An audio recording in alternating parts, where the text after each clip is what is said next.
प्राचीन काल में भारत में एक विशाल साम्राज्य था जिसका नाम उदयगढ़ था। उदयगढ़ पर सम्राट रुद्रदेव का शासन था। पिता की मृत्यु के कारण रुद्रदेव को कम उम्र में ही सिंहासन विराजना पड़ा। रुद्रदेव एक विशाल हृदय का वीर योद्धा था। सम्राट रुद्रदेव बहुत ही दयालु राजा था। उसके राज्य में कोई भी भूखा नहीं सोता था, न ही किसी का कोई शोषण होता था। सब आजादी जिंदगी जीते थे। उदयगढ़ के से थोड़ी दूर एक छोटा सा राज्य बसता था जिसका नाम रत्नगढ़ था। रत्नगढ़ पर राजा उदयभान का शासन था। उदयभान और रानी रूपवती की बेटी चंद्रलेखा अपनी सुंदरता और बुद्धिमानी के लिए बहुत ही प्रसिद्ध थी। उसकी सुंदरता ऐसी थी कि उसे देखने वाला उसकी प्रशंसा किए बिना नहीं रह सकता था। हर कोई राजकुमार उसकी सुंदरता पर मोहित हो जाता था। बड़े बड़े राज्यों के राजा और राजकुमार उससे विवाह करने के लिए आतुर थे। राजकुमारी के रूप और गुणों से प्रभावित होकर कई राजकुमारों ने उसके लिए विवाह के प्रस्ताव भेजे, लेकिन राजकुमारी चंद्रलेखा ने अहंकार से हर किसी को अपमानित करके वापस लौटा दिया। राजकुमारी के मन में अपनी सुंदरता और अपनी बुद्धिमानी को लेकर बहुत ही घमंड था। वह किसी को भी अपने योग्य नहीं समझती थी। राजकुमारी का यह व्यवहार राजा उदयभान के लिए चिंता का कारण बनता जा रहा था। राजा और रानी को हमेशा यही चिंता लगी रहती कि राजकुमारी का यह घमंड उसके भविष्य के लिए कहीं रुकावट न बन जाए। उन्होंने अपनी बेटी को समझाने की बहुत ही कोशिश की तो चंद्रलेखा हमेशा यह कहकर टाल देती कि उसके लायक कोई राजकुमार अभी तक बना ही नहीं है। राजकुमारी का एक भाई था जिसका नाम था सूर्यकांत। वह एक बहुत ही शांत और धैर्यवान आदमी था। राजकुमार अपनी बहन चंद्रलेखा से बहुत ही प्रेम करता था और उसकी भलाई के लिए वह हर कोशिश करता। सूर्यकांत अपनी बहन के ऐसे बर्ताव से बहुत ही चिंतित था, क्योंकि उसकी यह घमंडी आदतें धीरे धीरे राज्य के लोगों में असंतोष पैदा कर रही थीं। राज्य के लोग राजकुमारी के बारे में बातें बनाने लगे थे। राजकुमार सूर्यकांत को यह डर सता रहा था कि अगर उसकी बहन का विवाह किसी योग्य आदमी से नहीं हुआ तो उसका अहंकार उसके जीवन को बर्बाद कर देगा। राजकुमार सूर्यकांत का एक दोस्त था जो कि पड़ोसी राज्य उदयगढ़ का सम्राट रुद्रदेव था। दोनों बहुत ही गहरे मित्र थे। एक दिन राजकुमार ने रुद्रदेव को अपने महल में अतिथि के रूप में आमंत्रित किया। रुद्रदेव का अभी विवाह नहीं हुआ था और सूर्यकांत चाहता था कि रुद्रदेव का विवाह उसकी बहन चंद्रलेखा के साथ हो जाए। जब रुद्र ने पहली बार चंद्रलेखा को देखा तो वह उसकी सुंदरता पर मोहित हो गया, क्योंकि चंद्रलेखा की सुंदरता किसी अप्सरा से कम नहीं थी। चंद्रलेखा ने रुद्रदेव को ध्यान से देखा और मुस्कुराते हुए कहा, मैंने सुना है कि आप वीरता में बहुत ही अद्वितीय हैं, किंतु क्या आपने किसी ऐसे युद्ध में विजय पाई है जिसमें दुश्मनों की संख्या आपसे दोगुनी हो? रुद्रदेव ने कहा, नहीं, किंतु मैंने अपने राज्य पर आक्रमण करने वाले कई राजाओं को पराजित किया है। राजकुमारी चंद्रलेखा एक बार फिर से मुस्कुराई और कहने लगी, अच्छा, तो मुझे यह बताइए कि क्या आपने कभी शेर का शिकार किया है? रुद्रदेव ने कहा कि मैं अपने स्वार्थ या सुख के लिए किसी जीव को हानि नहीं पहुंचाता हूं। और उसके बाद राजकुमारी चंद्रलेखा ने कई प्रश्न किए, कई पहेलियां पूछीं। सम्राट रुद्र ने अनेक शास्त्रों का अध्ययन किया था, इसीलिए उसने कठिन से कठिन प्रश्नों के उत्तर दिए, लेकिन चंद्रलेखा उससे कोई नई पहेली पूछती। आखिरकार एक पहेली पर आकर सम्राट चुप हो गया। ये देखकर चंद्रलेखा ठाके मारकर हंसने लगी और अहंकारी स्वर में बोली, आप मेरे योग्य नहीं हैं, कोई और रिश्ता देखें। उसने सम्राट रुद्रदेव के विवाह प्रस्ताव को अस्वीकार कर दिया। सम्राट अपमानित होकर अपने राज्य वापस लौट गया। राजकुमार सूर्यकांत को अपनी बहन का यह बर्ताव बिल्कुल भी अच्छा ना लगा। इस घटना के बाद पूरे राज्य में यह बात फैल गई कि राजकुमारी चंद्रलेखा बहुत ही घमंडी है। राजा उदयभान और रानी रूपवती भी अपनी बेटी के विवाह की चिंता में घुलने लगे थे। सूर्यकांत अपनी बहन के इस स्वभाव से बहुत ही परेशान हो चुका था।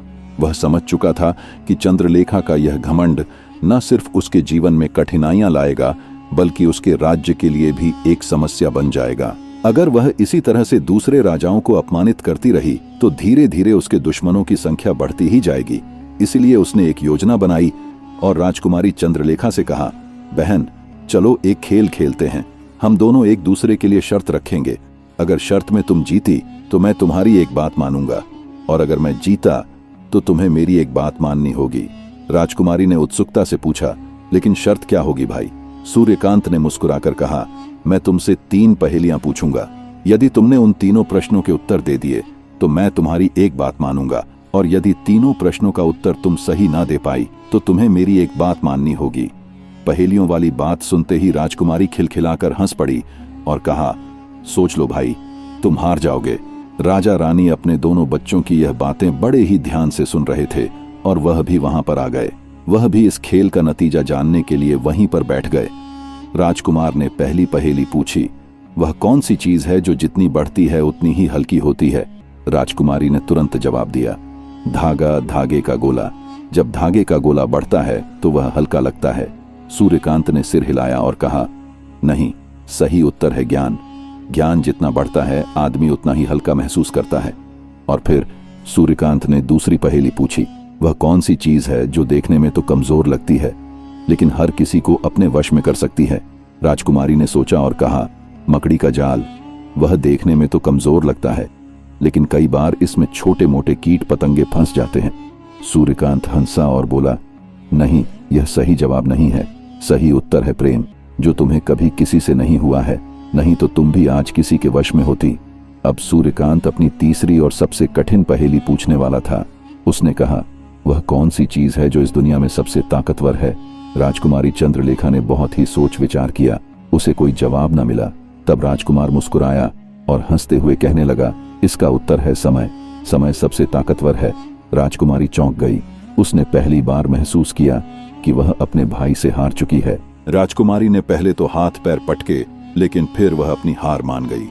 राजा और रानी, जो कि यह सब कुछ देख रहे थे, वे भी बहुत ही खुश हुए। उन्होंने अपने बेटे को शाबाशी दी और फिर हंसने लगे। राजकुमार सूर्यकांत ने अपनी बहन से कहा, अब शर्त के मुताबिक तुम्हें मेरी एक बात माननी होगी। चंद्रलेखा ने सिर झुकाकर कहा, कहो भैया, तुम्हारी क्या इच्छा है? मैं मानने को तैयार हूं। राजकुमार ने कहा, सच लो, पीछे तो नहीं हटोगी? तभी राजकुमारी चंद्रलेखा बोली, पीछे क्यों हटूंगी? मैं राजकुमारी हूं, अपने वचन को हमेशा पूरा करती हूं। तभी राजकुमार सूर्यकांत बोला कि तुम्हें मेरी पसंद के लड़के के साथ विवाह करना होगा। राजकुमारी यह सुनकर चौंक गई, लेकिन शर्त के अनुसार तो उसे यह बात माननी ही पड़ी। राजकुमार ने पहले से ही विवाह की तैयारियां कर रखी थीं। राजकुमारी के हामी भरते ही उसने एक भिखारी को राजमहल में बुलवाया। भिखारी के चेहरे पर एक अलग ही तेज था। वह अत्यंत सुंदर था, मानो वह कोई राजकुमार का हो। सूर्यकांत अपनी बहन चंद्रलेखा से बोला, तुम्हें इस भिखारी के साथ विवाह करना होगा। राजकुमारी चंद्रलेखा गुस्से से आग बबूला हो गई और बोली, भाई, ये कैसा मजाक है? एक भिखारी के साथ मेरा विवाह करवा के तुम मेरा अपमान करना चाहते हो। तुमने मुझे धोखा दिया है। वो चिल्लाने लगी। राजा उदयभान और रानी रूपवती ने चंद्रलेखा की एक ना सुनी। उन्होंने भी अपने बेटे का ही साथ दिया और राजकुमारी चंद्रलेखा का विवाह एक भिखारी के साथ कर दिया गया। विवाह के बाद राजकुमार सूर्यकांत ने अपनी बहन से कहा, बहन, अब तुम शादी के बंधन में बंध चुकी हो। अब तुम्हें अपने पति के साथ रहना होगा। राजा रानी भी राजकुमारी के साथ कठोरता से पेश आए और विवाह के तुरंत बाद ही राजकुमारी और भिखारी को राज्य से निकाल दिया गया। राजा उदयभान ने भिखारी से कहा, याद रखना, फिर कभी इस राज्य में दिखा तो तुझे प्राणदंड दिया जाएगा। भिखारी ने राजकुमारी का हाथ पकड़ा और लेकर चल दिया। राजकुमारी चंद्रलेखा रोती रही और अपने पतिदेव के साथ राजमहल से बाहर निकल गई।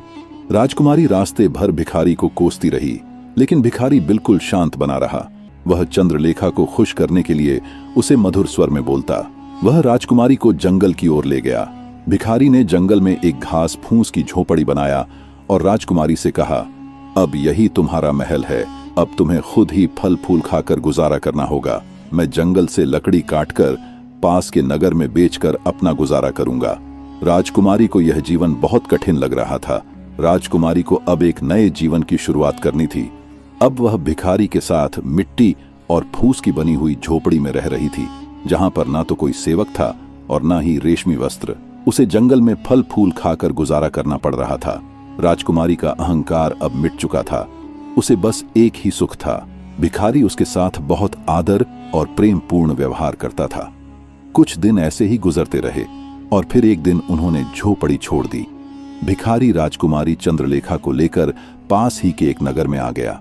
यह नगर उदयगढ़ राज्य में आता था, जहां सम्राट रुद्रदेव का शासन था। राजकुमारी और भिखारी अब एक पुराने खंडहर में रहने लगे।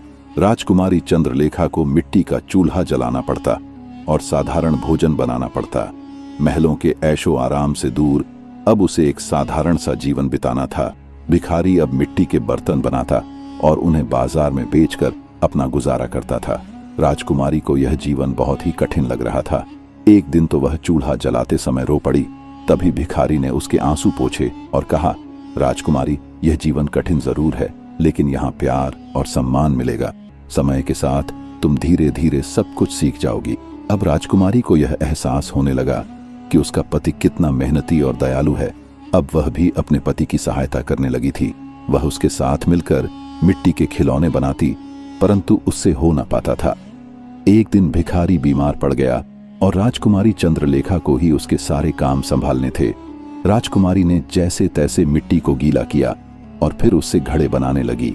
कई घंटों तक वह लगी रही, लेकिन इस काम को वह कर नहीं पा रही थी। कड़ी मेहनत करने के बाद वह साधारण से घड़े बनाने में कामयाब हो गई। बाद में उसने कुछ मूर्तियां भी बनाई। उसका मन तो रोने का हो रहा था, लेकिन उसने हिम्मत नहीं हारी और टेढ़े मेढ़े खिलौने बनाए। फिर राजकुमारी चंद्रलेखा को अपने ऊपर बड़ा ही गर्व महसूस हुआ।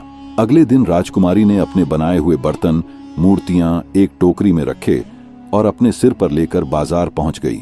जैसे तैसे वह बाजार में तो पहुंच गई थी, लेकिन अपना सामान वह बेच नहीं पा रही थी। उसके साधारण से सामान को कोई भी खरीदने को तैयार नहीं था। घड़े ले लो, मूर्तियां ले लो, खिलौने ले लो, राजकुमारी जोर जोर से आवाज लगा रही थी। देर शाम तक बड़ी मुश्किल से वह अपने सामान को बेच पाई। अपना सारा सामान बेचकर राजकुमारी घर वापस आ गई। अब उसे मिट्टी से कोई घृणा न थी।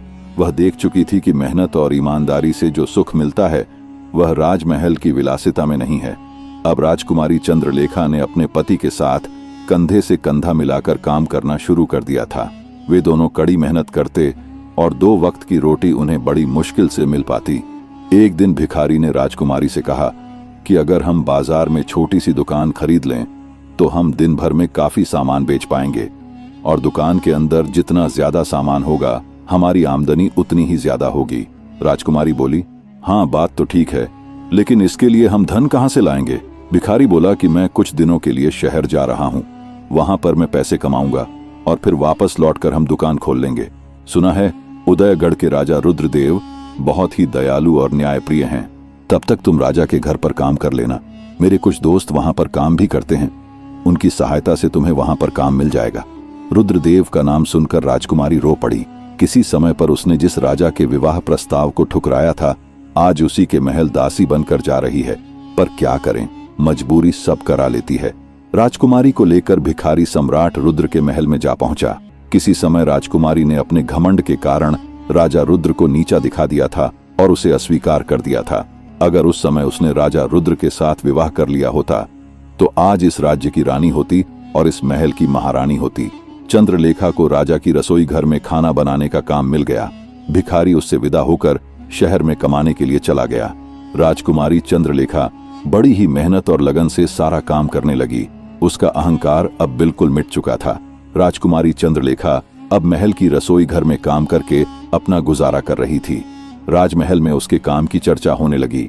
कुछ दिन बीत गए और रुद्रदेव का जन्म दिवस आ गया।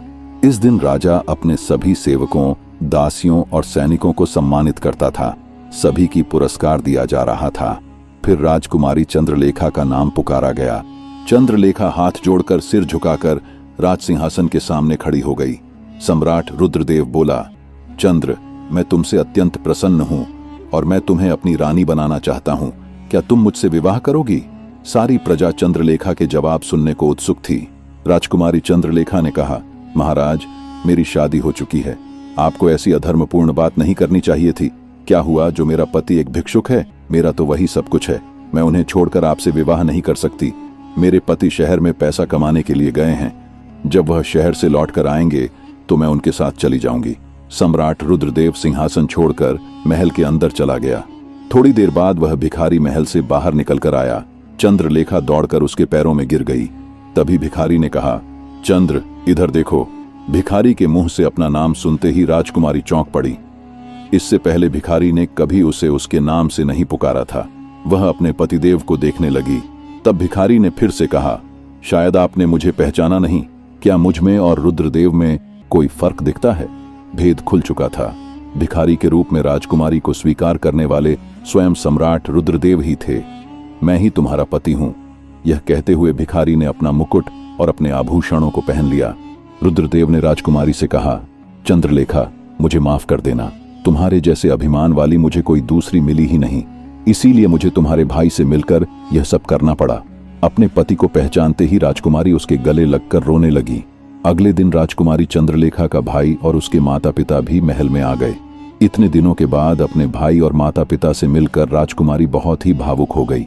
वे सभी लोग यह देखकर प्रसन्न थे कि अब राजकुमारी पहले जैसी नहीं थी, वह तो बेहद विनम्र और दयालु हो चुकी थी।